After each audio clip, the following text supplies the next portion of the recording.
teman-teman, kami dari kelompok 7 dari kelas 2024G akan membahas tentang kegiatan pelaksanaan dalam bela negara. Perkenalkan, nama saya Yuta Angelina Farida Geong. Perkenalkan, nama saya Aprianus Sabtu Kanda. Perkenalkan, nama saya Elia Ica. Perkenalkan, nama saya Kristianus Kartiku. Dalam video ini kami akan menjelaskan tentang pelaksanaan dalam bela negara. Langsung saja ke video berikutnya. Bye. Okay, let's go. Baik, di sini saya akan menjelaskan tentang bela negara. Bela negara adalah tekad, sikap, dan perilaku warga negara yang dilakukan secara teratur, menyeluruh, dan terpadu serta dijiwai oleh kecintaan kepada NKRI berdasarkan Pancasila dan Undang-Undang Dasar 1945 dalam menjamin kelangsungan hidup bangsa dan negara.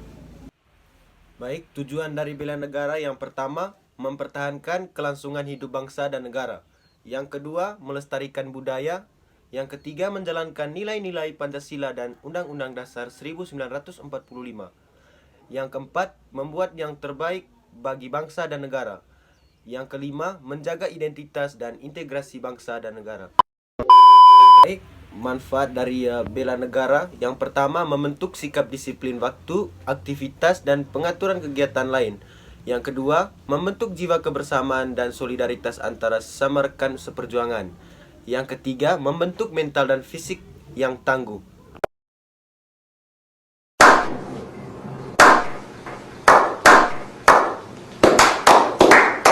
Selanjutnya teman-teman, saya akan menjelaskan kegiatan pelaksanaan dalam bela negara. Contoh yang kami ambil adalah peraturan dalam kampus. Teman-teman, mengapa peraturan dalam kampus sangat penting dalam bela negara? Yang pertama, disiplin dan ketaatan. Aturan-aturan yang ada bertujuan untuk menanamkan disiplin diri dan ketaatan pada setiap peserta. Yang kedua, kerjasama tim. Dalam lingkungan kampus bela negara, kerjasama tim sangat penting. Dengan adanya aturan yang jelas, setiap anggota tim dapat saling menghargai dan bekerjasama secara efektif. Yang ketiga, keselamatan. Banyak kegiatan di kampus bela negara yang melibatkan aktivitas fisik yang cukup berat. Aturan-aturan keselamatan yang ada bertujuan untuk meminimalisir resiko terjadinya kecelakaan atau cedera. Yang keempat, efisiensi waktu. Dengan adanya aturan yang jelas, setiap kegiatan dapat berjalan dengan lancar dan efisien. Karena setiap peserta sudah mengetahui apa yang harus dilakukan.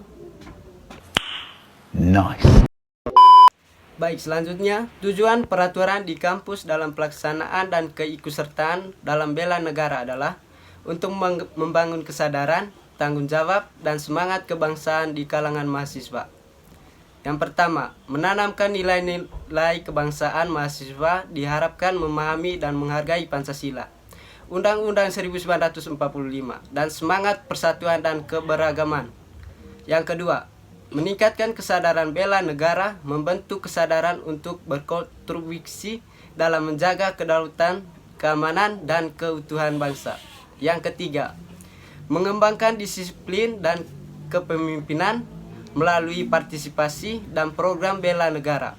Mahasiswa dilatihkan untuk individu dan disiplin, bertanggung jawab, dan memiliki jiwa kepemimpinan. Yang keempat, mempersiapkan generasi muda yang tangguh, membekali mahasiswa dalam kemampuan untuk menghadapi tantangan yang dapat mengancam bangsa. Yang kelima, mendorong partisipasi aktif dalam masyarakat. Mahasiswa didorong untuk beberapa aktif dalam pembangunan masyarakat, termasuk melibatkan diri dalam upaya menjaga stabilitas nasional. Teman-teman, saya akan menjelaskan manfaat peraturan kampus dalam bela negara. Yang pertama, pemahaman yang jelas tentang tujuan pelatihan. Dengan memahami aturan, peserta dapat lebih jelas mengenai tujuan utama pelatihan bela negara. Hal ini membantu peserta untuk lebih fokus dan termotivasi dalam mengikuti seluruh rangkaian kegiatan. Yang kedua, peningkatan disiplin diri. Aturan-aturan yang ada di dalam kampus bela negara dirancang untuk membentuk disiplin diri peserta. Dengan mengikuti aturan, peserta akan terbiasa bertindak sesuai dengan norma yang berlaku dan bertanggung jawab atas setiap tindakannya. Baik, yang ketiga, optimalisasi hasil pelatihan. Dengan mematuhi aturan, peserta dapat mengikuti seluruh program pelatihan dengan baik dan optimal. Hal ini akan berdampak pada peningkatan kemampuan dan keterampilan yang diperoleh peserta. Yang keempat, mencegah kesalahpahaman dan konflik. Pemahaman yang baik terhadap aturan dapat mencegah terjadinya kesalahpahaman dan konflik di antara peserta. Semua peserta akan memiliki pemahaman yang sama mengenai apa yang boleh dan tidak boleh dilakukan selama pelatihan. Yang kelima, menumbuhkan rasa tanggung jawab. Memahami dan mematuhi aturan adalah salah satu bentuk tanggung jawab. Peserta akan merasa bertanggung jawab atas dirinya sendiri, kelompok, dan seluruh kegiatan pelatihan. Baik teman-teman, kesimpulan yang kami ambil yaitu bela negara di kampus adalah bagian integral dari proses pembelajaran mahasiswa.